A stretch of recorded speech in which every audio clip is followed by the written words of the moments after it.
Hey guys, welcome to my channel. আমি মনোজ। এখন আমরা কথা বলবো হচ্ছে প্রিন্সের রাফ কাট, এডিট এই সমস্ত নিয়ে দারুণ আপডেট পাওয়া গেছে সৃঞ্জয় দার থেকে। সেইটাকে নিয়ে মূলত কথা বলবো। মূলত বলতে আরও একটা পোস্টার নিয়েও কথা বলবো, যেটা প্রিন্সের পোস্টার বেরিয়েছে সেখানেও কথা বলবো। তার আগে প্রথমত যে পয়েন্টটাকে নিয়ে কথা বলতেই হচ্ছে সেটা হচ্ছে ভয়ানক ভয়ানক রাফ কাট তৈরি হচ্ছে প্রিন্সের। বন্ধুরা, আমি নিজে যেহেতু এই কাজের সাথে যুক্ত হয়ে রয়েছি বা টুকটাক কাজ করি, তাতে আমি বুঝতে পারি যে মেন এডিটারের কাজ কিন্তু যথেষ্ট কম থাকে।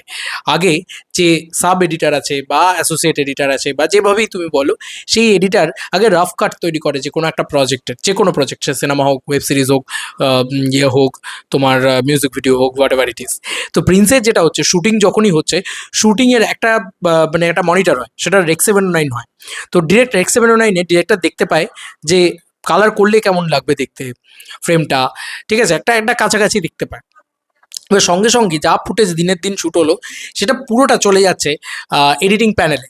রাফ কাটটা ডান হচ্ছে, সেই ফুটেজের রাফ কাট বসানো হচ্ছে, এবং বসানোর পরে সেকে এডিট আউট করে চপ করে বাকি পোর্শনগুলো ফেলে দেওয়া হচ্ছে, ঠিক আছে।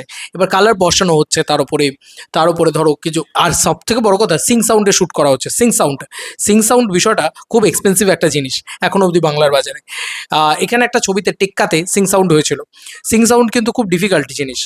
মানে সিং সাউন্ডে কিছু কিছু জায়গায় সাউন্ড বোঝা যায় না, সেই জায়গাগুলোকে ডাবিং করতে হয়। সব পুরো ছবিটা সিং সাউন্ডে নয়, কিন্তু মেজরিটি পোর্শন কিন্তু সিং সাউন্ডে শ্যুট হচ্ছে।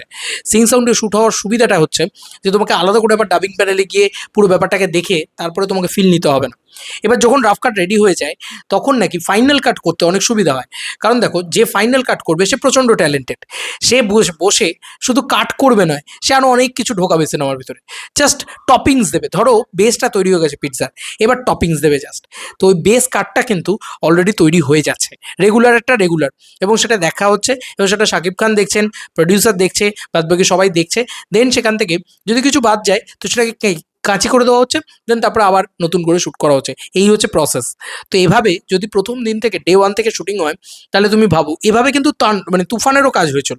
তুফান সিং সাউন্ডে নয়, তুফান পুরোটাই দাবিংয়ে, কিন্তু তুফানের কাজ কিন্তু এভাবেই হয়েছিল। কারণ তুফান অনেক লেট করে শুটিং শুরু করেছিল, মনে করে দেখো, কিন্তু তুফান কিন্তু খুব তাড়াতাড়ি তুলে দিয়েছিল। তবে এটা বোধহয় এক্সট্রিম লেট হয়ে গেছে এবারেরটা, কারণ আর কয়েকদিন বাদে ঈদ, কিন্তু এখনও মানে শুটিংই চলছে হিসাব মতন দেখতে গেলে। তো একটা ভয়ানক রাফ কাট চলছে আর কি।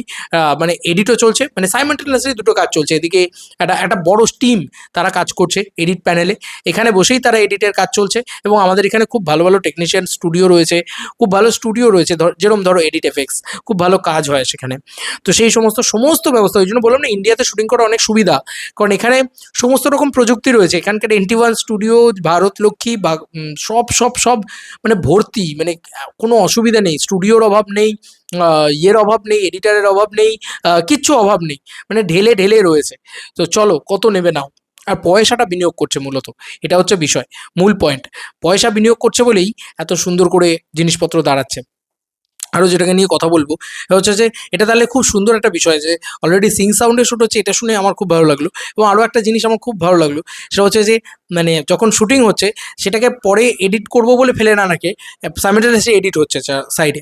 এবার ফাইনালি গিয়ে ফাইনাল এডিটটা হয়তো ফাইনাল হবে, যে হ্যাঁ, সেটা ফাইনাল এডিট হবে, সেখানে ফাইন টিউন হবে, সেখানে সুন্দর করে ব্যাপারটাকে দেখা যাবে, ঠিক আছে, কিছু ছোটো ছোটো টপিংস দেওয়া হবে, যাতে সিনেমাটা আরও ভালো দেখতে লাগে।